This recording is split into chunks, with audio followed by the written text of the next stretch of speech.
श्री राधे राधे। श्रद्धेय स्वामी श्री राम सुखदास जी महाराज द्वारा रचित प्रश्नोत्तर मणिमाला की श्रृंखला का आज का विषय है कामना।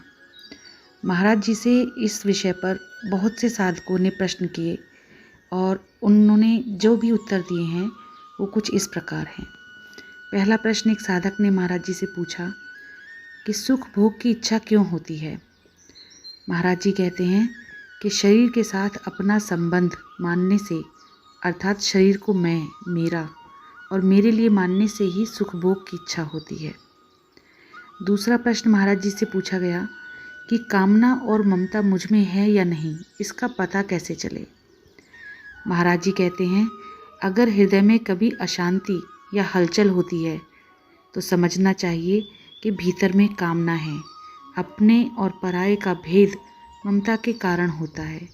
जिसमें ममता होती है उसी का अपने पर असर पड़ता है। एक साधक ने पूछा कि स्वामी जी, सुख की कामना और आशा में क्या अंतर है। महाराज जी कहते हैं सुख मिलने की तथा दुख न मिलने की कामना होती है और सुख मिलने की संभावना होने से आशा होती है। एक और प्रश्न महाराज जी से पूछा गया कि हमारा दुख मिट जाए, यह कामना करनी चाहिए या नहीं।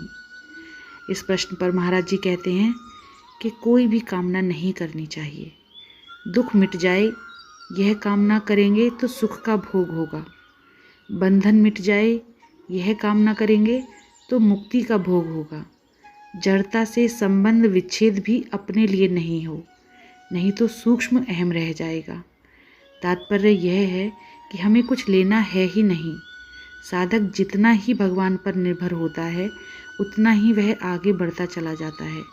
वह अपनी कोई इच्छा ना रखे, सब भगवान पर छोड़ दे तो बड़ी विलक्षणता आ जाती है और समग्र की प्राप्ति हो जाती है। अतः अपनी मुक्ति की भी इच्छा ना रखे, यह बढ़िया है। जैसे नरसिंह जी को भगवान शंकर के दर्शन हुए तो उन्होंने कुछ भी मांगा नहीं, प्रत्युत यही कहा कि जो आपको अच्छा लगे वही दे दो। मनुष्य उतनी ही इच्छा करता है जितना उसको अपनी दृष्टि से दिखता है, परंतु आगे तत्व अनंत है, आगे बहुत विलक्षण ऐश्वर्य है। साधक अपना आग्रह बिल्कुल ना रखे, संतोष न करे तो वह स्वतः आगे बढ़ेगा। एक साधक ने महाराज जी से पूछा कि भगवान कल्प वृक्ष हैं और मनुष्य मात्र उसकी छाया में रहता है, फिर मनुष्य की सब इच्छाएं पूरी क्यों नहीं होती। महाराज जी कहते हैं कि कल्प वृक्ष से तो जो मांगो वही देता है, भले ही उसमें हमारा हित ना हो, पर भगवान वही देते हैं जिसमें हमारा हित हो। लोग तो वह इच्छा करते हैं जिससे परिणाम में दुख पाना पड़े, इसलिए भगवान उनकी इच्छा पूरी नहीं करते कि बस इतना ही दुख काफ़ी है और दुख क्यों चाहते हो। कल्पवृक्ष और देवता तो दुकानदार के समान हैं, पर भगवान तो हमारे पिता हैं। एक साधक का प्रश्न आया कि भगवान सत्य विषयक इच्छा भी कहाँ पूरी करते हैं। साधक उनको चाहते हैं तो क्या वे सबको मिल जाते हैं। महाराज जी कहते हैं सत्य विषयक इच्छा इसलिए पूरी नहीं होती कि साथ में असत की इच्छा भी मिली हुई रहती है। एक प्रश्न पूछा गया महाराज जी से कि महाराज जी, एक पुस्तक में आया है कि मनुष्य जो भी कामना करता है उसकी पूर्ति होना आवश्यक है, क्या यह ठीक है। महाराज जी कहते हैं ऐसा होना असंभव है। कामनाएं अनंत हैं, अतः सभी कामनाएं कभी पूरी नहीं होंगी और मुक्ति भी नहीं होगी। जिस कामना को लेकर जब तप आदि किया जाए उसकी कामना की पूर्ति होती है। जैसे ध्रुव जी ने राज्य प्राप्ति की कामना को लेकर तपस्या की तो वह कामना पीछे न रहने पर भी भगवान ने पूरी की। इसी तरह भगवान के पास जाते समय विभीषण के मन में राज्य की कामना रही, जिसको भगवान ने पूरा किया। तात्पर्य है कि भगवान के सामने जाते समय जो कामना रहती है वही कामना बाधक होती है, जिसको भगवान पूरी करते हैं। एक प्रश्न महाराज जी से पूछा गया कि जो किसी कामना को लेकर भगवान का भजन करता है उसको भगवान की प्राप्ति हो सकती है क्या। महाराज जी कहते हैं कि भगवत प्राप्ति तो दूर रही, उसका कल्याण भी नहीं हो सकता।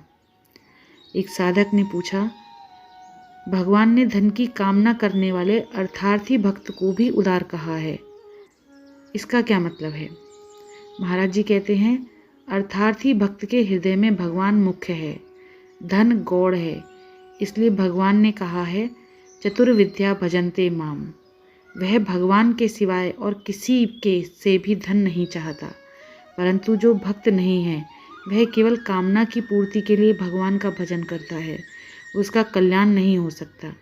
कारण कि उसने भगवान को भगवान नहीं माना, प्रत्युत कामना पूर्ति का एक साधन माना है। उसका साध्य तो रुपए हैं और भगवान रुपए छापने की मशीन की तरह साधन। ऐसा व्यक्ति कामना पूरी न होने पर भगवान को छोड़ देता है। एक स्त्री का पति बीमार हुआ।